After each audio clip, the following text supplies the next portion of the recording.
ಸ್ನೇಹಿತರೆ ನಮಸ್ಕಾರ, welcome back to Ratnarashi YouTube channel. ಇವತ್ತಿನ ಈ ವಿಡಿಯೋದಲ್ಲಿ ನಾವು ಡಿಎಸ್ಸಿಗೆ ಸಂಬಂಧಪಟ್ಟ ಹಾಗೆ ಚೆಕ್ಲಿಸ್ಟನ್ನು ಸಲ್ಲಿಸುವ ವಿಧಾನ, ಹಾಗೆ ರಿಮಾರ್ಕ್ಸ್ಗಳನ್ನು ಹೇಗೆ ಬರೆಯಬೇಕು, ಫೈಲ್ಸ್ಗಳನ್ನು ಹೇಗೆ ಅಪ್ಲೋಡ್ ಮಾಡಬೇಕು ಎಂಬುದನ್ನು ನೋಡೋಣ. ಸ್ನೇಹಿತರೆ, ಡಿಎಸ್ಸಿ ಚೆಕ್ಲಿಸ್ಟ್ ಸಲ್ಲಿಸುವ ವಿಧಾನ ತುಂಬ ಸರಳವಾಗಿದೆ. ಆದರೆ ಡಿಎಸ್ಸಿಗೆ ಸಂಬಂಧಪಟ್ಟ ಈ ಮೊದಲಿನ ವಿಡಿಯೋವನ್ನು ಸರಿಯಾಗಿ ನೋಡಿ ಸರಿಯಾಗಿ ಅರ್ಥ ಮಾಡ್ಕೋಬೇಕು. ಹಾಗೆ ಇವತ್ತಿನ ಈ ವಿಡಿಯೋವನ್ನು ಸಂಪೂರ್ಣವಾಗಿ ನೀವು ನೋಡಬೇಕು. ಅಂದಾಗ ಮಾತ್ರ ಇದು ಎಷ್ಟು ಸರಳವಾದದ್ದು ಎಂಬುದು ನಿಮಗೆ ಅರ್ಥವಾಗುತ್ತೆ. ಸರಿ, ಬನ್ನಿ ಸ್ನೇಹಿತರೆ, ಫೈಲ್ಸನ್ನು ಅಪ್ಲೋಡ್ ಮಾಡಿ ರಿಮಾರ್ಕ್ಸ್ಗಳನ್ನು ಬರೆದು ಚೆಕ್ಲಿಸ್ಟನ್ನು ಸಬ್ಮಿಟ್ ಮಾಡೋದು ಹೇಗೆ ಎನ್ನುವುದನ್ನು ಹಂತ ಹಂತವಾಗಿ ನೋಡುತ್ತಾ ಹೋಗೋಣ. ಆದರೆ ಅದಕ್ಕೂ ಮೊದಲು ಇಲಾಖೆಯವರು ನಮಗೆ ನೀಡಿರುವ ಡಿಎಸ್ಸಿಯ ಚೆಕ್ಲಿಸ್ಟ್ನ ಹಾರ್ಡ್ ಕಾಪಿಗಳಲ್ಲಿ ಫಾರ್ಮ್ ಎ ಎಂಬುದನ್ನು ಸಂಬಂಧಪಟ್ಟ ಮತದಾರರಿಗೆ ನೀಡಬೇಕು. ಇದಾದ ಮೇಲೆ ಅದರೊಟ್ಟಿಗೆ ಇರುವಂಥ ಕನ್ಫರ್ಮೇಷನ್ ಲೆಟರ್ನಲ್ಲಿ ನಮ್ಮ ಮೂಲ ಮತದಾರರನ್ನು ವಿಚಾರಿಸಿ ಅಲ್ಲಿರುವಂಥ ಉಳಿದ ಮತದಾರರು ಇವರೇನ ಅಥವಾ ಅಲ್ಲವಾ ಎನ್ನುವುದರ ಬಗ್ಗೆ ಖಚಿತಪಡಿಸಿಕೊಂಡು ಸರಿಯಾದ ರಿಮಾರ್ಕ್ಸ್ಗಳನ್ನು ಬರೆದು BLO ಆ್ಯಪಲ್ಲಿ DSC ರಿಪೋರ್ಟನ್ನು ಸಬ್ಮಿಟ್ ಮಾಡುವಾಗ ಅಪ್ಲೋಡ್ ಮಾಡಲಿಕ್ಕೆ ಅವುಗಳನ್ನು ಸಿದ್ಧವಾಗಿ ಇಟ್ಕೊಳ್ಬೇಕು. ಉದಾಹರಣೆಗೆ ನೀವಿಲ್ಲಿ ನೋಡ್ತಾ ಇದ್ದೀರಲ್ವಾ, ಇದು ಫಾರ್ಮ್ ಎ, ಇದು ಚೆಕ್ಲಿಸ್ಟ್ನ ಜೊತೆಯಲ್ಲಿ ಕೊಟ್ಟದ್ದು. ಇದನ್ನು ಸಂಬಂಧಪಟ್ಟ ಮತದಾರರಿಗೆ ನೀಡಬೇಕು. ಈಗ ನೀವು ನೋಡ್ತಾ ಇದ್ದೀರಿ, ಇದು ಅದರ ಜೊತೆಯಲ್ಲಿರುವಂಥ ಕನ್ಫರ್ಮೇಷನ್ ಲೆಟರ್. ಇದರಲ್ಲಿ ನಾವು ಮತದಾರರಿಂದ ಸರಿಯಾದ ಮಾಹಿತಿಯನ್ನು ಪಡೆದು ಸರಿಯಾದ ರಿಮಾರ್ಕ್ಸ್ಗಳನ್ನು ಬರೆಯಬೇಕು. ರಿಮಾರ್ಕ್ಸ್ ಕೆಳಗೆ BLO ಸಹಿ ಮಾಡಬೇಕು ಮತ್ತು ಇದೇ ಫೈಲನ್ನು BLO ಆ್ಯಪಲ್ಲಿ ಚೆಕ್ಲಿಸ್ಟ್ ಸಬ್ಮಿಷನ್ ಮಾಡುವಾಗ ಅಪ್ಲೋಡ್ ಮಾಡಬೇಕು. ಹೇಗೆ ಎಂಬುದನ್ನು ಒಮ್ಮೆ ನೋಡಿ. ಆತ್ಮೀಯರೇ, BLO ಆ್ಯಪ್ನ ಹೋಮ್ ಪೇಜಲ್ಲಿ ಕಾಣಿಸುವಂಥ DSC ಐಕಾನ್ ಮೇಲೆ ಕ್ಲಿಕ್ ಮಾಡಿ. ಹೀಗೆ ಕ್ಲಿಕ್ ಮಾಡಿದಾಗ ನಮಗೆ 3 ಆಪ್ಷನ್ಗಳು ಕಾಣಿಸುತ್ತವೆ. ಮೊದಲನೆಯದು DSC ಐಡೆಂಟಿಫೈಡ್ ಎಂದು, ಎರಡನೆಯದು ಚೆಕ್ಲಿಸ್ಟ್ ಸಬ್ಮಿಷನ್ ಎಂದು, ಮೂರನೆಯದು ರಿಕ್ವೆಸ್ಟ್ ಫಾರ್ಮ್ಯಾಟ್ ಎ ಕಲೆಕ್ಷನ್ ಎಂದು. ಇದರಲ್ಲಿ DSC ಐಡೆಂಟಿಫೈಡ್ ಮೇಲೆ ಕ್ಲಿಕ್ ಮಾಡಿದಾಗ ನಾವು DSC ಆಗಿ ಗುರುತಿಸಲ್ಪಟ್ಟಿರುವಂಥ ಮತದಾರರ ಪಟ್ಟಿಗಳನ್ನು ಇಲ್ಲಿ ಕಾಣ್ತೇವೆ. ಆದರೆ DSC ವೋಟರ್ಸ್ ಲಿಸ್ಟ್ 3 ಹಂತಗಳಲ್ಲಿ ಇರುತ್ತೆ. ಮೊದಲನೆಯದು DSC ವಿದಿನ್ ಪಾರ್ಟ್, ಅಂದರೆ ಒಂದೇ ಭಾಗ ಸಂಖ್ಯೆಯ ಒಳಗೆ DSC ಆಗಿ ಗುರುತಿಸಲ್ಪಟ್ಟವರು. ಆದರೆ ಈ ಭಾಗ ಸಂಖ್ಯೆಯಲ್ಲಿ ಆ ರೀತಿ ಗುರುತಿಸಲ್ಪಟ್ಟವರು ಯಾರೂ ಇಲ್ಲದ ಕಾರಣ ನೋ ಡಾಟಾ ಫೌಂಡ್ ಎಂದು ಕಾಣಿಸುತ್ತಿದೆ. ಇನ್ನು ಎರಡನೇ ಹಂತದಲ್ಲಿ DSC ಅಕ್ರಾಸ್ ಪಾರ್ಟ್, ಅಂದರೆ ಭಾಗ ಸಂಖ್ಯೆಯ ಹೊರಗೆ ಆದರೆ ವಿಧಾನಸಭಾ ಕ್ಷೇತ್ರದ ಒಳಗೆ DSC ಆಗಿ ಗುರುತಿಸಲ್ಪಟ್ಟ ಮತದಾರರ ಹೆಸರನ್ನು ಇಲ್ಲಿ ನಾವು ಕಾಣಬಹುದು. ಈಗ ಅದರ ಮೇಲೆ ಕ್ಲಿಕ್ ಮಾಡಿದಾಗ ಇಲ್ಲಿ ನೀವು ಕಾಣುತ್ತಿದ್ದೀರಿ, ಒಬ್ಬ ಮತದಾರರು ಆ ರೀತಿ ಗುರುತಿಸಲ್ಪಟ್ಟಿದ್ದಾರೆ. ಇದಾದ ಮೇಲೆ ಮೂರನೇ ಹಂತದಲ್ಲಿ DSC ಅಕ್ರಾಸ್ AC, ಇದರ ಮೇಲೆ ಕ್ಲಿಕ್ ಮಾಡಿದಾಗ ವಿಧಾನಸಭಾ ಕ್ಷೇತ್ರದ ಹೊರಗೆ DSC ಆಗಿ ಗುರುತಿಸಲ್ಪಟ್ಟಿರುವಂಥ ಬಹುತೇಕ ಮತದಾರರ ಹೆಸರುಗಳನ್ನು ನಾವಿಲ್ಲಿ ಕಾಣ್ತೇವೆ. ಹೀಗೆ 3 ಹಂತಗಳಲ್ಲಿ DSC ಆಗಿ ಗುರುತಿಸಲ್ಪಟ್ಟ ಮತದಾರರ ಹೆಸರುಗಳನ್ನು ನಾವಿಲ್ಲಿ ಕಾಣಬಹುದಷ್ಟೆ. ಆದರೆ ಇಲ್ಲಿ DSC ರಿಪೋರ್ಟನ್ನು ಸಲ್ಲಿಸಲಿಕ್ಕೆ ಸಾಧ್ಯವಿಲ್ಲ. ಯಾಕೆಂದರೆ ಇಲ್ಲಿ ಸೀರಿಯಲ್ ನಂಬರ್ 1ರ ಮೇಲೆ ಕ್ಲಿಕ್ ಮಾಡಿ ನೋಡಿ. ಈಗ ನಾವಿಲ್ಲಿ 3 ಬಣ್ಣಗಳನ್ನು ಕಾಣ್ತೇವೆ. ಮೊದಲನೇದು ಪೇಲ್ ಯೆಲ್ಲೋ ಕಲರ್, ಎರಡನೇದು ಪೇಲ್ ಬ್ಲೂ, ಮೂರನೇದು ವೈಟ್ ಕಲರ್. ಪೇಲ್ ಯೆಲ್ಲೋ ಕಲರಲ್ಲಿ ಹೆಸರು, ಸಂಬಂಧಿಯ ಹೆಸರು, ವಯಸ್ಸು ಮತ್ತು ಲಿಂಗ ಇವುಗಳನ್ನು ಮೆನ್ಷನ್ ಮಾಡಲಾಗಿರುತ್ತೆ. ಈ 4 ಅಂಶಗಳು ಒಂದೇ ಆಗಿರುವಂಥ ಮತದಾರರನ್ನು ಕೆಳಗೆ ತೋರಿಸಲಾಗಿರುತ್ತೆ. ಇವರಲ್ಲಿ ನೀಲಿ ಬಣ್ಣದಲ್ಲಿ ಕಾಣಿಸುವಂಥವರು ನಮ್ಮ ಭಾಗ ಸಂಖ್ಯೆಗೆ ಸೇರಿದಂಥವರಾಗಿರ್ತಾರೆ. ಉಳಿದವರು ಬೇರೆ ಬೇರೆ ಭಾಗ ಸಂಖ್ಯೆಗಳಿಗೆ ಸೇರಿದವರಾಗಿರ್ತಾರೆ. ಒಂದು ವೇಳೆ ಅವರು ಇದೇ ಭಾಗ ಸಂಖ್ಯೆಗೆ ಸೇರಿದ್ದರೆ ಅವರ ಹೆಸರು ಕೂಡ ನೀಲಿ ಬಣ್ಣದಲ್ಲಿಯೇ ಗೋಚರಿಸುತ್ತೆ. ಇದನ್ನು ಈ ಹಿಂದಿನ ಭಾಗದಲ್ಲಿ ಈಗಾಗಲೇ ನೀವು ನೋಡಿದ್ದೀರಿ. ಇಲ್ಲಿ DSC ಎಂದು ಗುರುತಿಸಲ್ಪಟ್ಟಿರುವಂಥ ವೋಟರ್ಸ್ಗಳನ್ನು ನಾವು ಕಾಣಬಹುದಷ್ಟೇ. ಆದರೆ ಈ ಮೊದಲನೇ ಆಪ್ಷನ್ನಲ್ಲಿ ನಾವು DSC ರಿಪೋರ್ಟನ್ನು ಸಲ್ಲಿಸಲಿಕ್ಕೆ ಬರೋದಿಲ್ಲ. ಅದಕ್ಕಾಗಿ ನಾವು ಮೇಲೆ ಆ್ಯರೋ ಮಾರ್ಕ್ ಮೇಲೆ ಕ್ಲಿಕ್ ಮಾಡಿ ಹಿಂದಕ್ಕೆ ಹೋಗಬೇಕು ಮತ್ತು DSCಯ ಸೆಕೆಂಡ್ ಆ್ಯಂಡ್ ಥರ್ಡ್ ಆಪ್ಷನ್ಗಳ ಮೇಲೆ ಕ್ಲಿಕ್ ಮಾಡಿ DSC ರಿಪೋರ್ಟನ್ನು ಸಬ್ಮಿಟ್ ಮಾಡಬೇಕು. ಇಲ್ಲಿ ಇನ್ನೊಂದು ಅಂಶವನ್ನು ಗಮನಿಸಬೇಕು.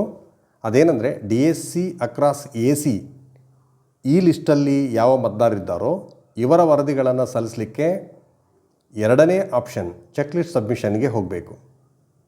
ಆದರೆ D S C within part ಮತ್ತು D S C across part ಈ ಎರಡೂ ಲಿಸ್ಟಲ್ಲಿ ಇರುವಂಥ ಡಿ ಎಸ್ ಸಿ ವೋಟರ್ಸ್ ಅವರ ಡಿ ಎಸ್ ಸಿ ರಿಪೋರ್ಟನ್ನು ಸಬ್ಮಿಟ್ ಮಾಡಲಿಕ್ಕೆ ಥರ್ಡ್ ಆಪ್ಷನ್ಗೆ ಹೋಗಬೇಕು.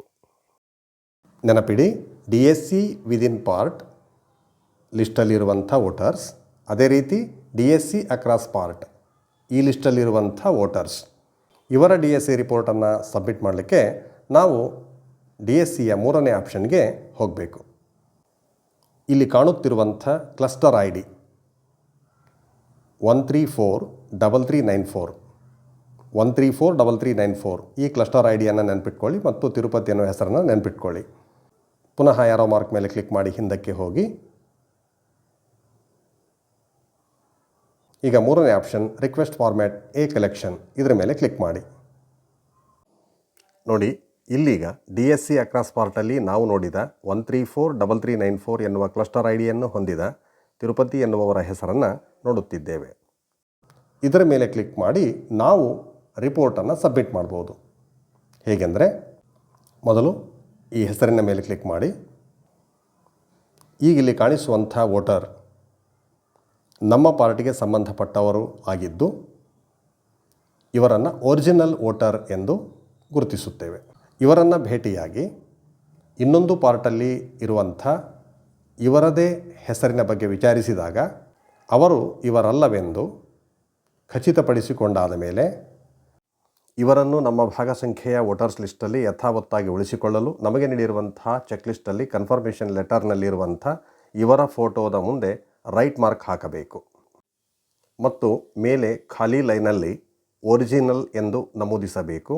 ಕೆಳಗೆ ಉಳಿಸಿಕೊಳ್ಳಲು ಯೋಗ್ಯವಾಗಿದೆ ಎಂಬ ರಿಮಾರ್ಕನ್ನು ಬರೆಯಬೇಕು. ಇಂಗ್ಲೀಷಲ್ಲಿ ಬರೆಯುವುದಾದರೆ ಟು ಬಿ ರಿಟೈನ್ಡ್ ಎಂದು ಬರೆಯಬೇಕು. ನಂತರ BLO ಸಹಿ ಮಾಡಬೇಕು.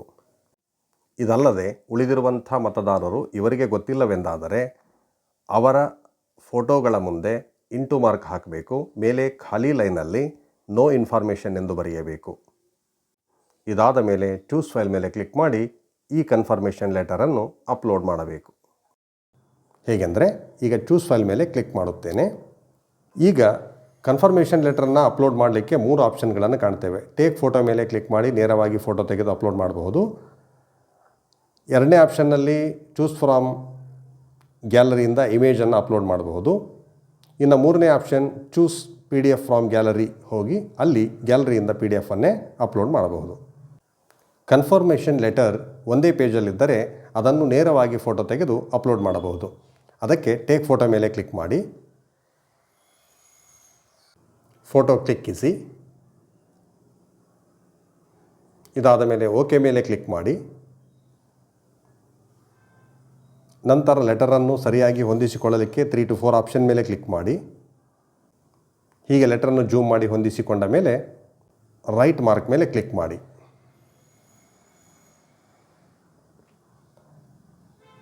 ಈಗ ಕನ್ಫರ್ಮೇಷನ್ ಲೆಟರ್ ಅಪ್ಲೋಡ್ ಆಗಿರುವುದು ನಮಗೆ ಕಾಣಿಸುತ್ತೆ. ನಂತರ ರಿಮಾರ್ಕ್ಸಲ್ಲಿ ಈ ಮೂಲ ಮತದಾರರ ಹೆಸರನ್ನು ಮತದಾರರ ಪಟ್ಟಿಯಲ್ಲಿ ಉಳಿಸಿಕೊಳ್ಳಬೇಕಾಗಿರುವುದರಿಂದ ಒರಿಜಿನಲ್ ಟು ಬಿ ರಿಟೇನ್ಡ್ ಎಂದು ರಿಮಾರ್ಕಲ್ಲಿ ಬರೆಯಬೇಕು.